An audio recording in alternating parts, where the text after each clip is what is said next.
If I want to make an appointment slot using my Google Calendar that I can share out with other people, the first thing I'm going to do is select the block of time. So let's say on Thanksgiving from 11 to 3, I am free. And I'm actually going to go in and make sure that I say exactly the time I meant.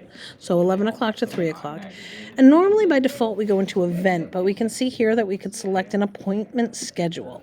And when we do that, we can set the schedule up. And there's more information here if you want to see it. But when we hit set schedule, it's going to by default put this in. Now it has it as repeating weekly. I'm going to select this one to not repeat, but if this is a time that you are going to use repeatedly, you can have it repeating weekly. I have the time. I would like my appointment slots to be 15 minutes. Let's say that maybe these are parent conferences. And then I have my scheduling window. How far out can people book? So from 60 days to 4 hours, and you can adjust those settings. We can also have some buffer time, so maybe you want to make sure that you give yourself 5 minutes in between. Oftentimes with parent-teacher conferences, we know they run late, so you may want to build that in. And then what calendar is this going to post on? And that's another thing we can add. And what's really nice is you can actually add additional people to co-host these appointments. So if you're creating this for a team, this is a great way to add those people.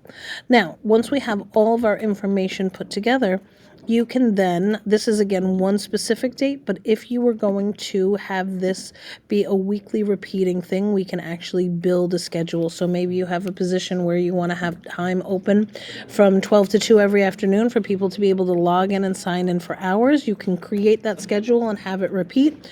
All of that is customizable within here. Again, I'm going to hit do not repeat. And then next. So we have the booking information that we have on here to see who. So we can see that this is how people will see my account. We can put more information in. If we wanted to use a Google Meet, we can put that in here, or if it's in person and in an office. You can also give information. We use this in the technology department, and we have students come to get their Chromebook fixed, so we let them know where they're going to meet and then that they need to bring certain things with them. In the booking form, you can actually have what are they going to have, first name, last name, and email address. You can add a few other things to that, a custom item.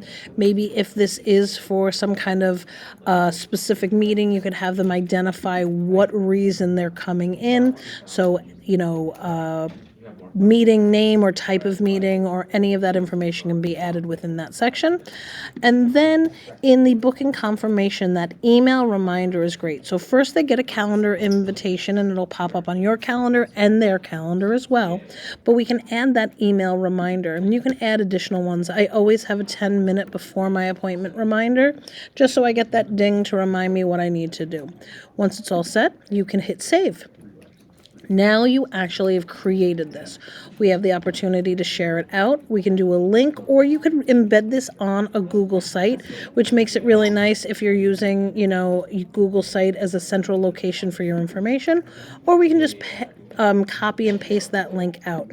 What that link is going to look like to another person is this.